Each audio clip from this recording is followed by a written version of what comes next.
Hi friends, welcome to my channel. இன்றைக்கி நம்ம சேனலில் பார்க்க போகிறது ஹெல்த் மிக்ஸ் ப்ரிப்ரேஷன். இதில் என்னென்ன பொருட்கள் சேர்த்து எப்படியெல்லாம் பண்ணுறேன்னு நம்ம வீடியோக்குள்ளே போய் பார்க்கலாம்.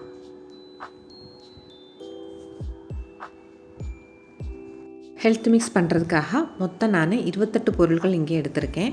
இது எல்லாமே எந்த அளவில் சேர்க்கிறேன்றதை கீழே டிஸ்கிரிப்ஷன் பாக்ஸில் உங்களுக்கு கொடுக்குறேன், செக் பண்ணிக்கோங்க. இது எல்லாமே ட்ரை ரோஸ்ட் பண்ணி தான் பண்ண போகிறேன். ஒன்று தனித்தனியாக வறுத்து நான் பண்ண போகிறேன். ஃபஸ்ட்டு நம்ம கேப்பையை சேர்த்துக்கலாம். இது 1/2 கிலோ எடுத்திருக்கேன் கேப்பை. அதை நம்ம நல்லா ட்ரை ரோஸ்ட் பண்ணிக்கலாம். அடுப்பு மிதமான தீயில் வச்சுக்கோங்க, தீஞ்சு போகாமல் நம்ம நல்லா இதை வறுத்தெடுத்துக்கலாம். ஒன்று தனித்தனியாக வறுத்தெடுத்துக்கலாம். ஒரு சிலது நம்ம ஒன்றா மொத்தமாக சேர்த்து வறுத்துக்கலாம். இது நல்லா வறுத்த பிறகு நம்ம ஒரு துணியை விரிச்சிட்டு அதில் மேலே இதை நம்ம கொட்டி ஆற வச்சிடலாம். எல்லா பொருளுமே இப்படி வறுத்து இந்த துணியில் போட்டு நம்ம ஆற வச்சு எடுத்துக்கலாம். சிறுதானியங்கள் எல்லாம் போட்டிருக்கிறனால ரொம்ப ஹெல்த்தியாக இருக்குது இந்த ஃபுட்டு. இது 6 மாத குழந்தையிலேருந்து பெரியவங்க வரைக்கும் தாராளமாக சாப்பிட்லாம். குழந்தைகளுக்கு நீங்கள் கொடுக்குற மாதிரி இருந்ததுன்னா மத்தியான டயத்தில் கொடுங்க. இது கொஞ்சம் டைஜஷன் ஆகிறதுக்கு லேட் ஆகும். அதனால் மத்தியான டயத்தில் கொடுத்தேன்னா பிள்ளைகளுக்கு நல்லாயிருக்கும். இது பசியும் நல்லா தாங்கும். ஸ்கூல் போகிற பிள்ளைகளுக்கெல்லாம் காலைல பிரேக்ஃபாஸ்ட்டு கூட நீங்கள் இதை செஞ்சு கொடுத்துக்கலாம். ஹார்லிக்ஸ் மாதிரி பாலில் நல்லா காய்ச்சி எடுத்து கொடுத்தேன்னா ரொம்ப நம்மளுக்கு பசி தாங்கிறதுக்கும் ரொம்ப நல்லாயிருக்கும். பெரியவங்களுக்கு எல்லாமே நல்லா சாப்பிட்லாம். லேடிஸ் முக்கியமாக இதை எடுத்துக்கோங்க. டெய்லி இதை ஒரு டம்ளர் குடிச்சிங்கன்னா நம்மளுக்கு ரொம்ப நல்லாயிருக்கும் உடம்புக்கு. இதை நாங்கள் சேல்ஸ் பண்ணுறோம். வேணுங்கிறவங்க கீழே நான் நம்பர் கொடுக்குறேன். அந்த நம்பரில் வாட்ஸ்அப்பில் எனக்கு மெசேஜ் பண்ணுங்கள். நாங்கள் இதை கொரியர் பண்ணிடுறோம். ரொம்ப ஹெல்த்தியான ஃபுட்டு நீங்கள் வீட்டில் செய்ய முடிஞ்சுன்னா நான் கொடுக்குற அளவில் நீங்கள் செஞ்சு வச்சுக்கோங்க. செஞ்சு வச்சுட்டு நீங்கள் நல்லா யூஸ் பண்ணிடலாம். அப்படி செய்ய முடியல நீங்கள் எனக்கு மெசேஜ் பண்ணுங்கள், நான் உங்களுக்கு கொரியர் பண்ணிடுறேன். ஒரு சில பேர் இது முளைகட்டியெல்லாம் வறுத்தெடுப்பாங்க. முளைகட்டி எடுக்கும்போது நம்மளுக்கு ஒரு சிலது நல்லா முளைச்சி வரும், ஒரு சிலது முளைக்கிறதுக்கு லேட் ஆகும். இப்படி இருக்கும்போது கொஞ்சம் கசப்பு தன்மையெல்லாம் கொடுக்கும். அதனால் நம்ம நல்ல குவாலிட்டியான பொருட்கள் வாங்கி நம்ம இப்படியே நம்ம வறுத்தெடுத்தேன்னா ரொம்ப நல்லாயிருக்கும். வறுக்கும்போது கொஞ்சம் கவனமாக வருங்க, தீஞ்சு போகாமல் வறுத்தெடுத்துருங்க. மிதமான தீயில் வச்சு வறுத்தெடுத்திங்கன்னா நம்மளுக்கு ரொம்ப நல்லாயிருக்கும். இது 6 மாதம் வரைக்கும் வச்சு நம்ம யூஸ் பண்ணலாம். தண்ணி விடாமல் ஒரு டப்பாவில் போட்டு வச்சிங்கன்னா நம்ம 6 மாதம் வரைக்கும் இது தாராளமாக யூஸ் பண்ணிக்கலாம். ரொம்ப ரொம்ப ஹெல்த்தியாக இருக்குது. இதை நீங்கள் கண்டிப்பாக இதை வீட்டில் செஞ்சுட்டு பிள்ளைகளுக்கும் பெரியவங்களுக்கு எல்லாருமே சாப்பிட்டு பாருங்கள். சுகர் பேஷண்ட் சாப்பிட்ற மாதிரி இருந்தாங்கன்னா நீங்கள் உங்கள் டாக்டர்கிட்ட கன்சல்ட் பண்ணிவிட்டு இதை சாப்பிட்டுக்கோங்க. ஏன்னா அதில் பொட்டுக்கள் எல்லாம் சேர்க்கறதுனால அது கொஞ்சம் நீங்கள் டாக்டர்கிட்ட மட்டும் கேட்டுட்டு நீங்கள் சாப்பிட்டுக்கலாம். இதில் ஃப்ளேவருக்காக நான் கொஞ்சம் ஏலக்காய் மட்டும் சேர்த்துருக்கேன். வேறு எந்த ஃப்ளேவருமே நான் இதில் ஆட் பண்ணலை. சுகரு எதுவுமே ஆட் பண்ண கிடையாது. நம்ம வீட்டில் நம்ம குழந்தைகளுக்கு எப்படி கொடுக்குமோ அதே மாதிரி தான் நான் செஞ்சுருக்கேன். ரொம்ப நம்ம வீட்டில் செஞ்சு வச்சுருக்கலாம், ரொம்ப நல்லாயிருக்கும். இது எல்லாமே நம்ம வறுத்து நல்லா ஆற வச்சுக்கலாம். ஆற வச்சுட்டு நம்ம இது மிஷினில் கொடுத்து அரைச்செடுத்துடலாம். இது நம்ம குழந்தைகளுக்கு கொடுக்கும்போது அவங்களுக்கு வெயிட் கூடுறதுக்கு நல்ல ஒரு பவுடராக இருக்கும். இது நம்ம டயட்டு ஃபாலோ பண்ணுறவங்களா இருந்தால் இது தண்ணியில் உப்பு மட்டும் சேர்த்து சாப்பிடுங்க. அது நம்மளுக்கு ரொம்ப நல்லாயிருக்கும். பெரியவங்க சாப்பிட்ற மாதிரி இருந்தாலும் தண்ணியில் உப்பு போட்டு சாப்பிட்டிங்கன்னா ரொம்ப நல்லாயிருக்கும். இது வெயிட் போடணும்னா இதில் பால் சேர்த்து சாப்பிட்லாம். இல்லை நம்மளுக்கு வெயிட் தேவையில்லை, எனர்ஜியாக மட்டும் இருந்தால் போதும்னா நம்ம சுடுதண்ணியில் காய்ச்சி உப்பு போட்டு சாப்பிட்லாம். இது எப்படி வேணாலும் நம்ம இதை குடிச்சிக்கலாம். டெய்லி ஒரு டம்ளர் கண்டிப்பாக எடுத்திங்கன்னா நம்மளுக்கு எல்லா ப்ரோட்டீனும் நம்மளுக்கு இதிலிருந்தே கிடைக்கும். சிறுதானியங்கள், முந்திரி பருப்பு, பாதாம், பிஸ்தா எல்லாத்தையுமே சேர்த்து தான் இது பண்ணியிருக்கேன். எல்லாவோட அளவு நான் கீழே உங்களுக்கு டிஸ்கிரிப்ஷன் பாக்ஸில் கொடுக்குறேன். நீங்கள் அதை செக் பண்ணிக்கிட்டு வீட்டில் அரைக்கிற மாதிரி இருந்தால் அதே மாதிரி நீங்கள் அரைச்சிக்கோங்க. வேலை பார்க்குறவங்களுக்கெல்லாம் இது அரைக்கிறதுக்கு முடியல அப்படின்னா நீங்கள் எனக்கு மெசேஜ் பண்ணுங்கள், நான் உங்களுக்கு அனுப்பி வைக்கிறேன்.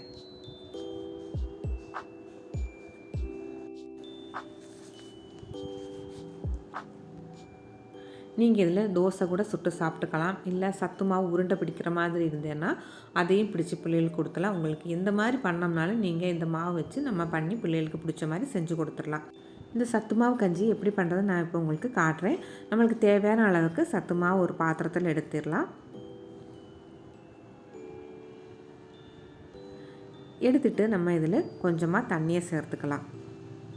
நல்லா கெட்டி இல்லாமல் நம்ம இதை ஃபஸ்ட்டே கரைச்சி எடுத்து வச்சுக்கலாம். எவ்வளோ தண்ணி வேணுமோ ஊற்றி நல்லா கெட்டி இல்லாமல் நம்ம இதை கரைச்சி எடுத்துக்கணும்.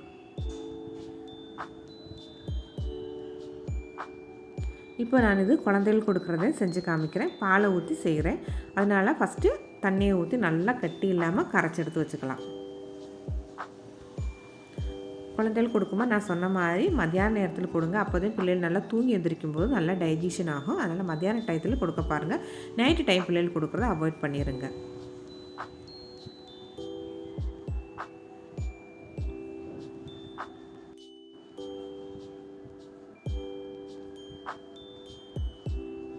நல்லா இந்த மாதிரி கெட்டி இல்லாமல் கரைச்சி எடுத்து வச்சாச்சு. இந்த மாதிரி ஸ்ட்ரக்சருக்கு நம்ம கரைச்சி எடுத்து வச்சிடலாம். இப்போ நான் ஒரு பாத்திரம் அடுப்பில் வச்சுட்டு அதில் பால் ஊற்ற போகிறேன். 1 டம்ளர் அளவுக்கு பால் ஊற்றியிருக்கேன். பெரிய டம்ளருக்கு 1 டம்ளர் ஊற்றிருக்கேன் நான். பால் நல்லா கொதி வர ஆரம்பித்தோடனேயும் நம்ம அடுப்பு சிம்மில் வச்சுட்டு நம்ம இதை ஊற்றிடலாம்.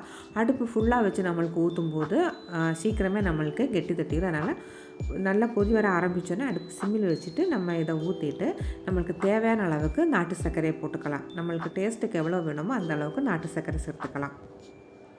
சேர்த்து நல்லா கை எடுக்காமல் கொஞ்ச நேரம் கிளறிக்கிட்டே இருக்கலாம். கிளறிட்டு அதை நம்மளுக்கு நல்லா கெட்டியாக வந்துடும். இது இந்த மாதிரி வந்தோடனே நம்ம எடுத்துடலாம். நம்ம இருக்க இந்த கஞ்சி நம்மளுக்கு கொஞ்சம் கெட்டி கொடுத்துரும். அடுத்து பெரியவங்களுக்கு செய்கிற மாதிரி இருந்தால் சுடுதண்ணியில் செய்ய போகிறேன். சுடுதண்ணி அப்படி அடுப்பில் வச்சு அதுவும் கொதி வர ஆரம்பித்தோன்னே அடுப்பு சிம்மில் வச்சுட்டு நம்ம இந்த மாதிரி கரைச்சி வச்சு அதை சேர்த்துக்கலாம். சேர்த்துட்டு இப்போ இதில் தேவையான அளவுக்கு கொஞ்சமாக உப்பு சேர்த்துக்கலாம். ரொம்ப சேர்க்க வேணாம், கொஞ்சமாக மட்டும் சேர்த்துக்கலாம்.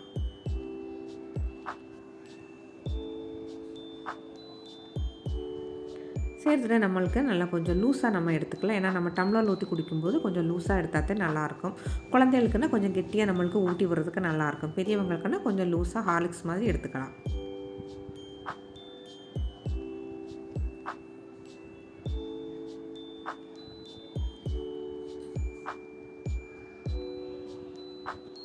இப்போ இது ஒரு பாத்திரத்துக்கு ஊற்றி நான் உங்களுக்கு காட்டுறேன். நம்மளுக்கு இப்போ கொஞ்சம் லூஸ் ஆகிற மாதிரி இருக்கும். இருக்க இது நல்லா கெட்டியாயிரும். நம்ம சேர்த்துருக்கிற அந்த பொருளெல்லாம் கொஞ்சம் கெட்டி கொடுத்துரும் நம்மளுக்கு. அதனால் இந்த மாதிரி நம்ம ஸ்டேஜில் எடுத்து ஊற்றி வச்சுக்கலாம். ஒன்றில் நான் நாட்டு சர்க்கரை போட்டு காய்ச்சி பிள்ளைகள் கொடுக்குற மாதிரி கெட்டியாக இருக்கேன். ஒன்றில் நாட்டு சர்க்கரையே போட்டு காய்ச்சி கொஞ்சம் லூஸாக எடுத்துருக்கிறேன். ஸ்கூல் பிள்ளைகளுக்கெல்லாம் கொடுக்கும்போது ஈஸியாக இருக்கிற மாதிரி. ஒன்றில் தண்ணி போட்டு காய்ச்சிருக்கேன். அந்த குழந்தைகளுக்கு ஃபஸ்ட்டு கெட்டியாக காய்ச்சினது ஆற ஒட்டி நல்லா இந்த மாதிரி ஸ்ட்ரக்சரில் இருக்கும். ரொம்ப டேஸ்டியாகவும் நல்லாவும் இருக்கும். உடம்புக்கு ரொம்ப நல்ல ஒரு பொருள் இது. நீங்கள் லேடிஸ் எடுத்தேன்னா நம்மளுக்கு ரொம்ப நல்லாயிருக்கும் உடம்புக்கு. மறந்துடாமல் இதை நீங்கள் வீட்டில் கூட செஞ்சு நீங்கள் ட்ரை பண்ணி பாருங்கள். இந்த ஹெல்த் மிக்ஸில் கேழ்வரகு, கோதுமை, புழுங்கல் அரிசி, கைக்குத்தல் அரிசி, சிவப்பரிசி, மக்காச்சோளம், வெள்ளைச்சோளம், கம்பு, சோயாபீன்ஸு, பொட்டுக்கடலை, பச்சைப்பயிறு, வரகரிசி, திணை, சாமை, குதிரைவாலி, சுண்டல், கொள்ளு, ஜவ்வரிசி, முந்திரிப்பருப்பு, பாதாம், பிஸ்தா, ஏலக்காய், வேர்க்கடலை, உளுந்து, மூங்கிலரிசி, பார்லி அரிசி, கடலைப்பருப்பு, சுக்கு இத்தனையும் சேர்த்து நான் இந்த ஹெல்த் மிக்ஸ் ரெடி பண்ணியிருக்கேன்.